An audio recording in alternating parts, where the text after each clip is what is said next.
Excellencies, ladies and gentlemen, the President of the Republic of the Philippines, President Ferdinand Romualdez Marcos Jr.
His Excellency David Hurley, Governor General of Australia, and First Lady Linda Hurley, Their Excellencies, Special Envoys, and Heads of Delegations, His Excellency, Most Reverend Charles John Brown, and the esteemed members of the Diplomatic Corps, Vice President Sara Duterte,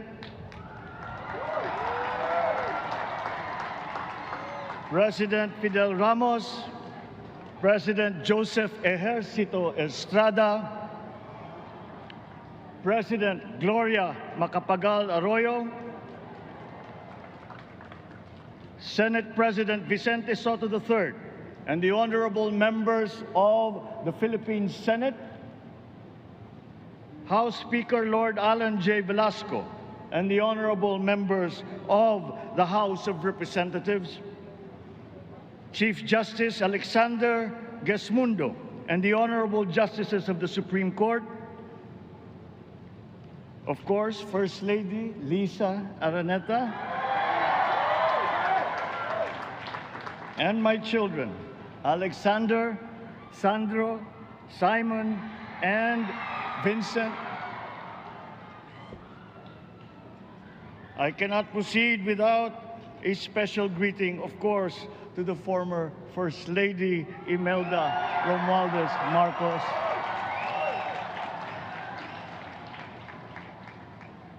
Other distinguished guests, ladies and gentlemen, my friends, ang aking minamahal na mga kababayan,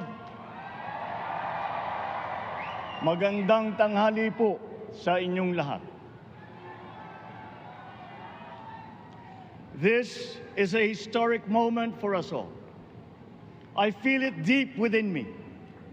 You, the people, have spoken, and it is resounding. When my call for unity started to resonate with you, it did so because it echoed your yearnings, mirrored your sentiments, and expressed your hopes for family, for country, and for a better future. That is why it reverberated and amplified as it did, to deliver the biggest electoral mandate in the history of Philippine democracy. By your vote, you rejected the politics of division. I offended none of my rivals in this campaign. I listened instead to what they were saying. And I saw little incompatibility with my own ideas about jobs, fair wages, personal safety, and national strength, and ending want in a land of plenty. I believe that if we but focus on the work at hand and the work that will come to hand, we will go very far under my watch.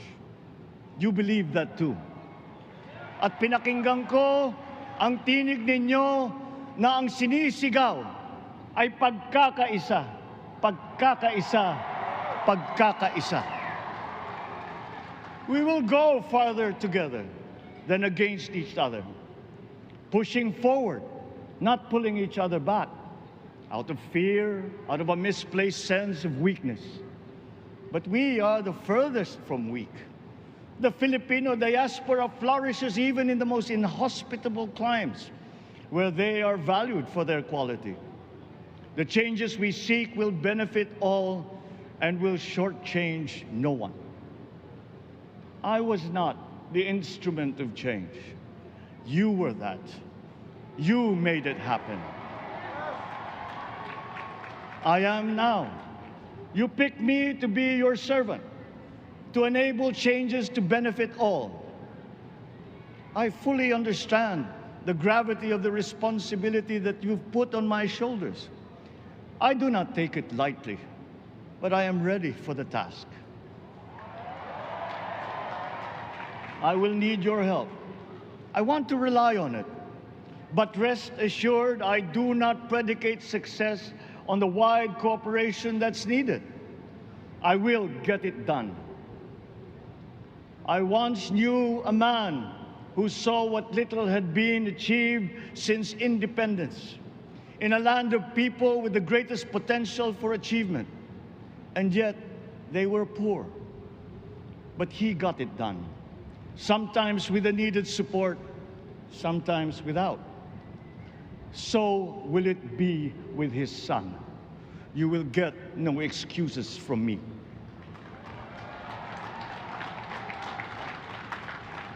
I am here not to talk about the past. I am here to tell you about our future. A future of sufficiency, even plenty, of readily available ways and means to get done what needs doing, by you, by me. We do not look back, but ahead, up the road that we must take to a place better than the one we lost in the pandemic. Gains made and lost, opportunities missed, well-laid plans superseded by the pandemic. Indeed, ours was the fastest growing economy in ASEAN by ways now outdated. We shall be again by a radical change in the way the world must now work to recover what we have lost in that fire and move on from there. We face prospects of the spread of the war abroad, of which we are totally blameless. We seek friendship with all. But countries like ours will bear the brunt of it. And if the great powers draw the wrong lessons from the ongoing tragedy in Ukraine, the same dark prospect of conflict will spread to our part of the world. Yet, there is more out there. Like going forward by new ways of doing that the pandemic forces to adopt. A stronger resilience, quicker adaptability. They are our best prevention. They are our best protection. Quiet reflection in a rough and tumble campaign of a breadth and intensity never experienced revealed some of them, such as the willingness to listen despite the noise, the hesitation to quarrel over differences, and to never, ever give up hope of reconciliation. These gave me the peace to ponder deeper. There are hints of a road not taken that could get us out of here quicker, to something better, something less fragile. There is also what you, the people, did to cope. But this time, empowered by new techniques and more resources. You got by, getting some of what you needed with a massive government help. And for this, I thank my predecessor for the courage of his hard decisions. But there is a way to put more means and choices in your hands. I trust the Filipino. Imagine how much more you'd achieve if government backstops instead of dictating your decisions. Always there to pick you up when you fall, giving what you need to get past a problem. Imagine if it invested in your self-empowerment to bring it closer to taking on whatever challenges come. Imagine a country that, in almost every sense, is you. Now imagine what you and government can achieve together. We did it in the pandemic. We will do it again. But again, I will not predicate my promise to you on your cooperation. You have your own lives to live, your work to do, and there too I will help. Government will get as much done alone without requiring more from you. That is what government and public officials are for. No excuses, just deliver. It was like that once upon a time.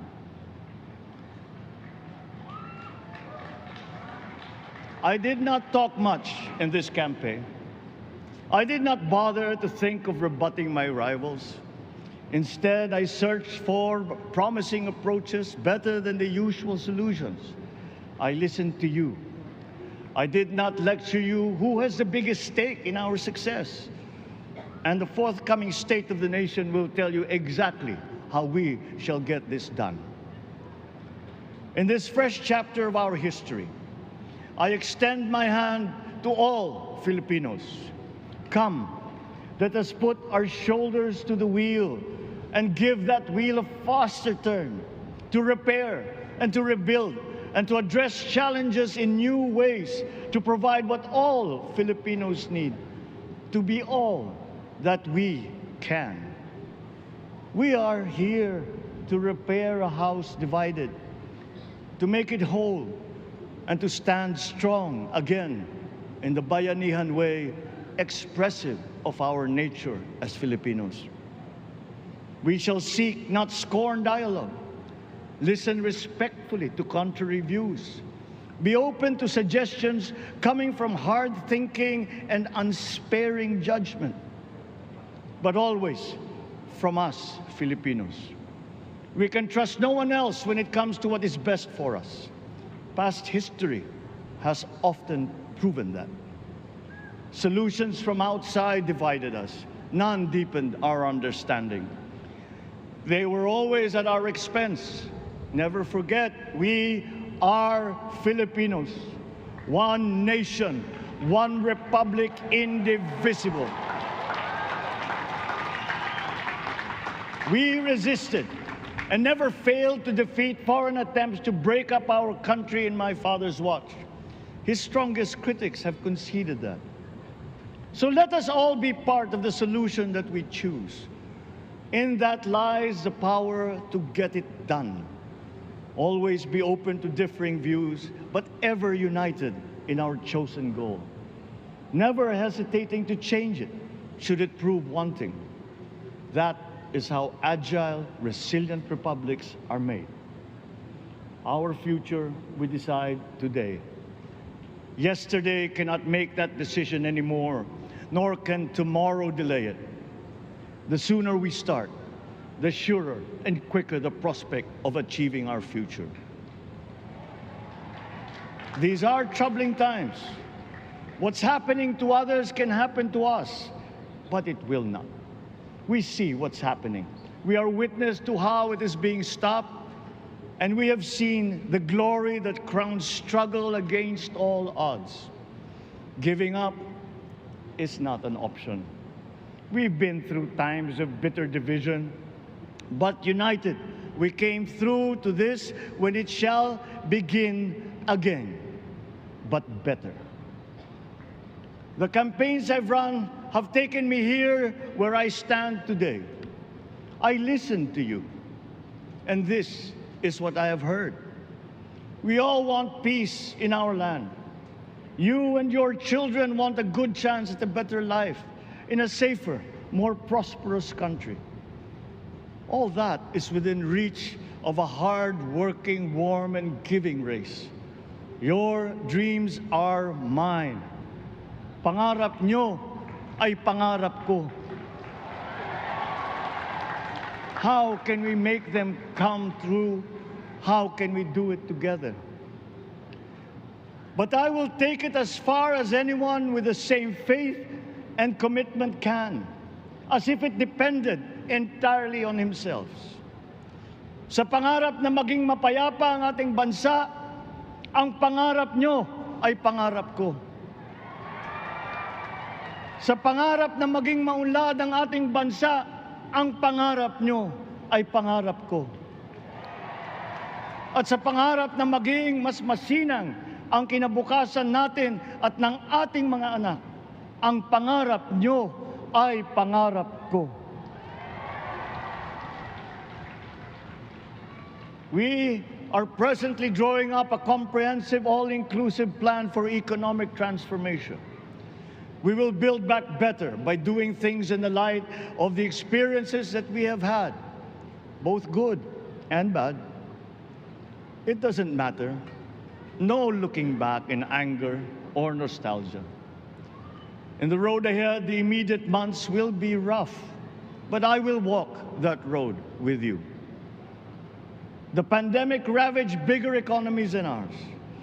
The virus is not the only thing to blame. What had been well built was torn down. We will build it back better. The role of agriculture cries for the urgent attention that its neglect and misdirection now demands. Food self-sufficiency has been the key promise of every administration. None but one delivered. There were inherent defects in the old ways and in recent ways too. The trade policy of competitive advantage made the case that when it comes to food sufficiency, a country should not produce, but import what other countries make more of and sell cheapest. Then came Ukraine. The most vulnerable when it comes to food are the countries furthest away from the conflict, those bearing no blame for provoking it. Yet they face the biggest risk of starvation. If financial aid is poured into them, though it never is, there is nothing to buy. Food is not just a trade commodity. Without it, people weaken and die. Societies come apart. It is more than a livelihood. It is an existential imperative and a moral one. An agriculture damaged and diminished by unfair competition will have a harder time or will have no prospects at all of recovering. Food sufficiency must get the preferential treatment the richest free trade countries always gave their agricultural sectors. Their policy boils down to don't do as we do, do what we tell you to. I am giving that policy the most serious thought if it doesn't change or make more allowances for emergencies with long-term effects.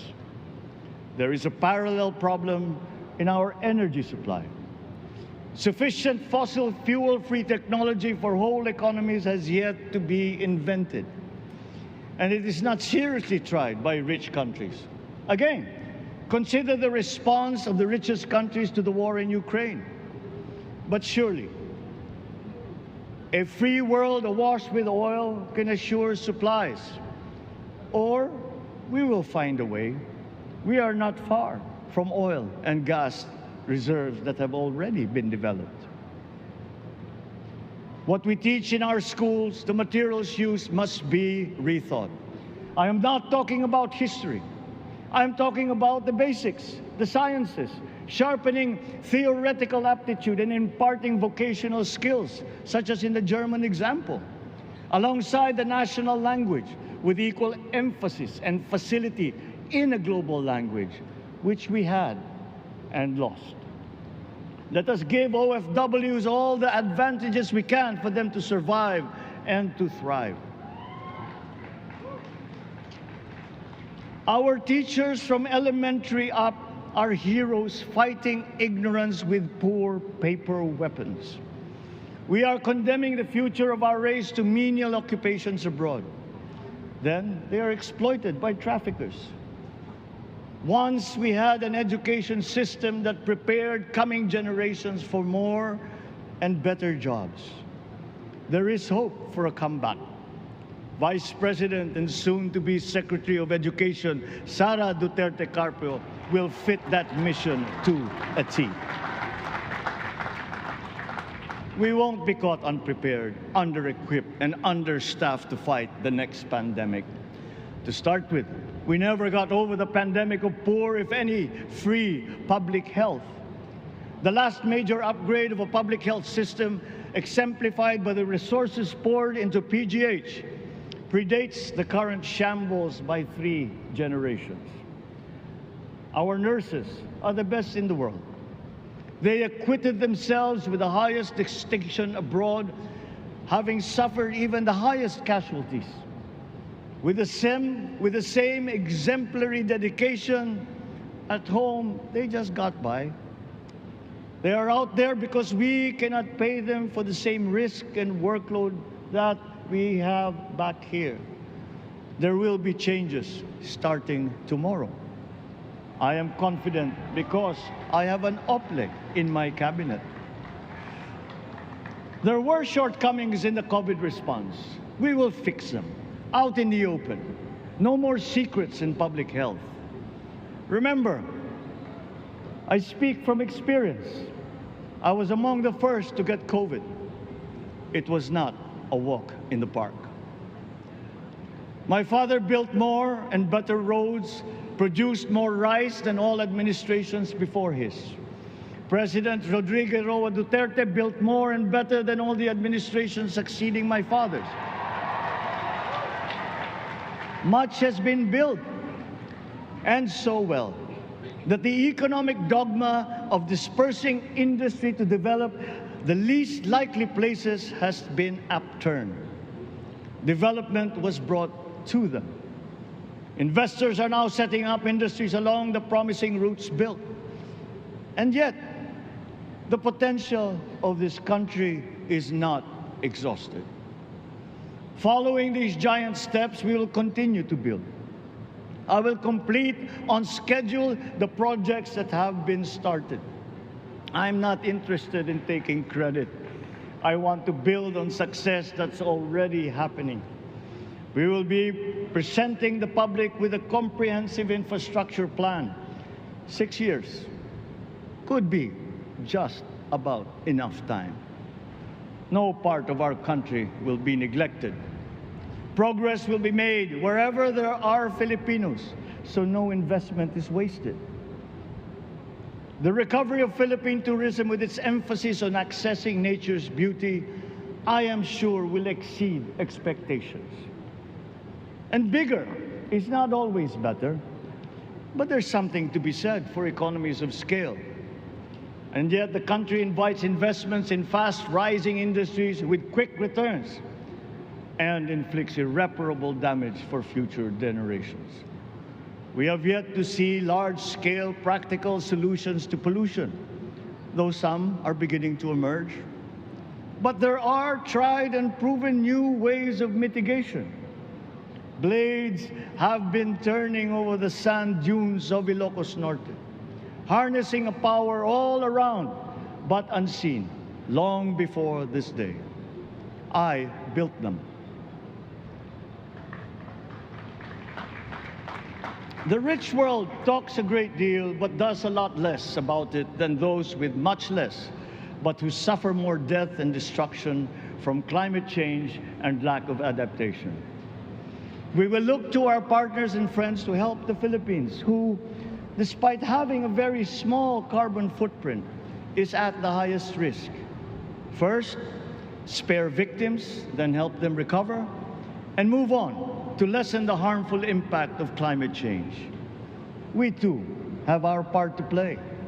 We are the third biggest plastics polluter in the world, but we won't shirk from that responsibility.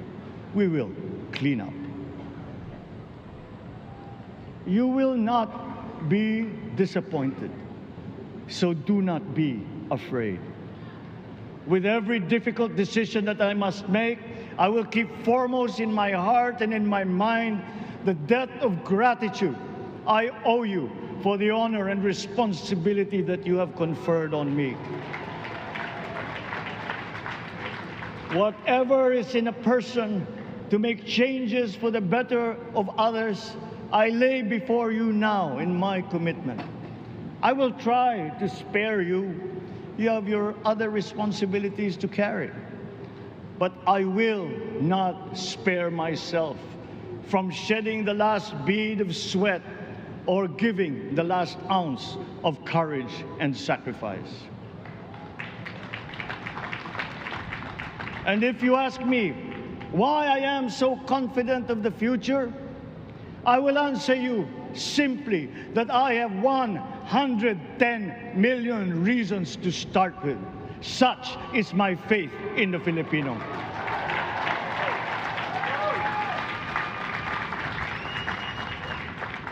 Believe, have hope. The sun also rises like it did today and as it will tomorrow. And as surely as that, we will achieve the country all Filipinos deserve. God bless the Philippines. God bless our work. Maraming salamat po sa inyong lahat. Mabuhay ang Pilipinas. Magandang tanghali po.